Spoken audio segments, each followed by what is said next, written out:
Hey guys, welcome back to Wheelin' with Wally. Today I wanted to show you how I kind of mount my phone and tablet in the Jeep.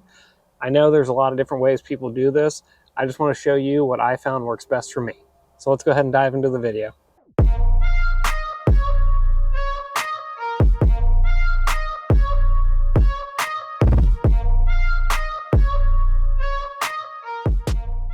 So what I've found that works best for me is a company called Bulletpoint Mounting Solutions.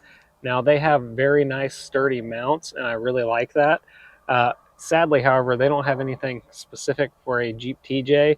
For the newer Jeeps, they have nice mounting setups that they do, but I assume the company isn't even as old as a Jeep TJ, just a guess. So they don't have anything for the older model Jeep like this.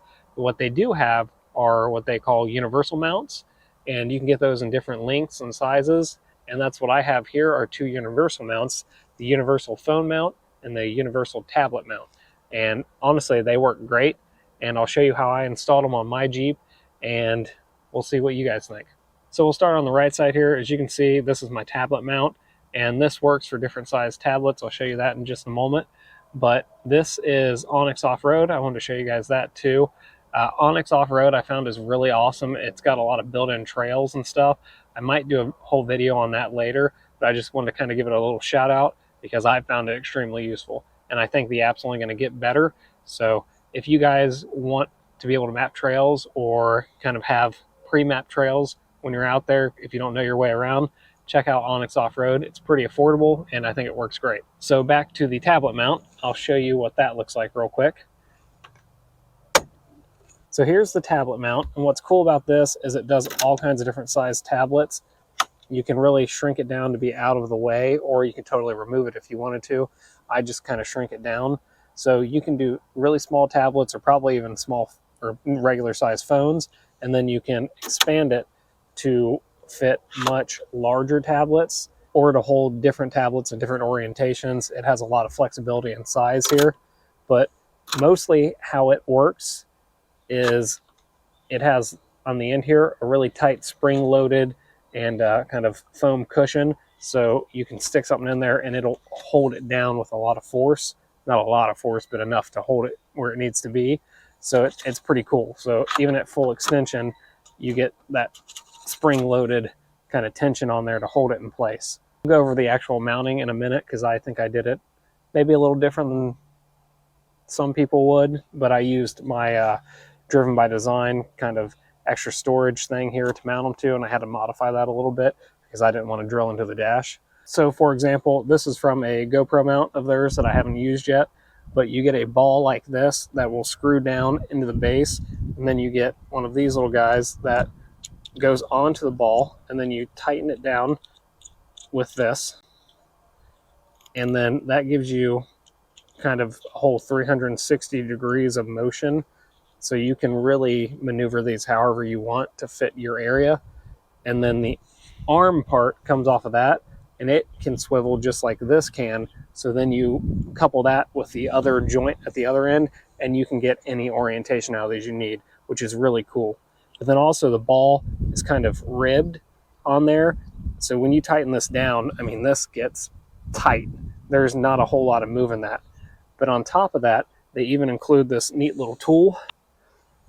This little guy comes with it, and it's a tool so you can stick it on there and tighten it down a lot tighter than what you could do with just your fingers, and then there's really no moving it. So then moving on to the phone mount, it is pretty similar to the tablet mount, however it's just smaller, made for a phone. Same thing, it's very tight, has a lot of spring tension in there, and it can hold, I would say, very large phones if you need it to. And it's just extremely rigid and useful. You can get different lengths of these kind of extension rods to make it come closer or farther away, however you need it to go. These are like the standard length. I forget what size they are, maybe 4 or 6 inches. I don't remember, but they are extremely useful. So real quick, let me show you what comes in the box, and I'll show you roughly how it mounts, and then I'll pull mine apart real quick and show you how I mounted mine specifically. So depending on exactly what you order, you'll get a nice little box here from Bullet Point, and inside they include a sticker. A lot of people love stickers, so you get a nice sticker if you're into that. And then They also include this bullet-shaped little bottle opener, and that's pretty neat. I mean, it's a nice little metal. I assume probably aluminum.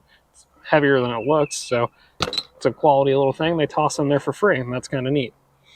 You do have to drill holes to mount this, and they include a screwdriver and the drill bit to do that. And then depending on how thick whatever it is you're mounting it to is, you'll need different lengths of screws. So they include 3 different sizes of screws. You get like a really short, a medium, and a long length of screw, which is pretty cool that they account for that for you. And then back to the GoPro mount one, basically this base, you can see the 3 screw holes is what you would mount it through. And then you get this metal plate that would go underneath. So you would drill holes, mount this on there, and then the screws come up through into this, and this is threaded inside there so it would hold it down. You use this as a template, you set it wherever you're going to drill the holes, and then you mark the holes and drill them. It's pretty simple, pretty easy. Again, like I said, I didn't really want to drill holes on my dash, so I use this Driven by Design, and I'll drop a link for that down in the description too. This little extra storage thing that I added a while ago, and I'll pull this off real quick and show you kind of what I had to do to modify it and how all that worked out. So this Driven by Design extra storage container is only held on by 2 little screws that screw into the plastic here. Not a big deal, very easy to add if you guys want some extra like sunglass storage.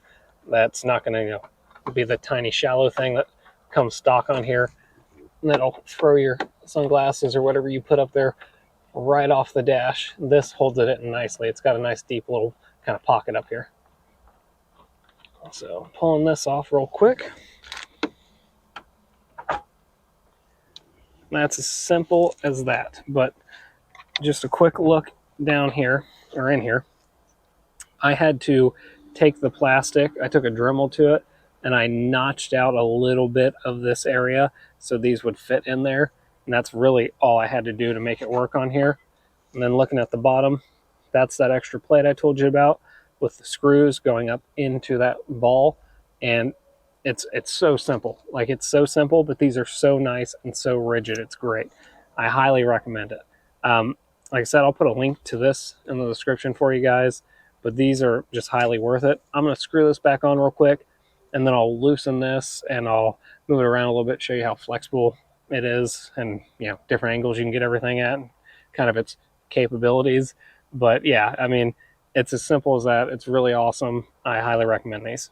So while I'm showing you the flexibility of these things, I will point out 2 minor issues with this. One being that with it only being held on by 2 screws in the middle here, that this isn't that tight. You can kind of see the gap as I lift up on these. So when you get weight on these, it's not the most rigid thing.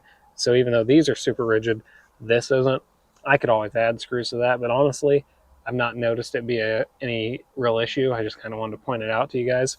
And then the second issue being these little arms that kind of loosen and tighten the pivoting portion of the Bulletpoint mounts. The rear ones back here, they kind of catch or interfere with the Driven by Design's tray. So at this angle, it's fine. If I go that much farther that way, it kind of hits right there. And it's not a big deal, but it just kind of limits the range of motion on these some. And they're also kind of hard to get back to these to loosen and tighten. It's not unbearable. And I could also then cut and modify the tray a little bit more if I wanted to.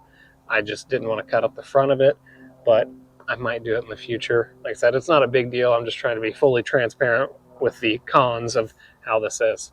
So I'll loosen this back one real quick. And then I'll loosen this front one some. There we go. So now I can move this 110% however I want. This I can move up and down as much as I want. I can swivel this, I could swivel the back, I can do anything with it pretty much. So that's kind of all I wanted to show you. You can make it work however it works best for you, whatever angles, whatever positions. It's just, it has so much flexibility. You could point it up the sky, to the ground, left, right, any way you want. And it's all very quick and easy to tighten with these. And then if you really need it snug, you can use the little tool that comes with it. So anyway, Bulletpoint is my go-to mounting solution. It's in their name, Bulletpoint Mounting Solutions. They're really good at what they do. Highly recommend them. So let me know down in the comments if you guys want to see anything else like that on my Jeep, what I do for storage, or just a full walk around video. I can make that happen if you're interested. So if you guys love these as much as I do, be sure to like the video. If you guys have a different mounting solution or know something better, please drop a comment down there and let me know what it is. And then as always, if you're not subscribed, please think about subscribing to the video, and I'll see you guys on the next one.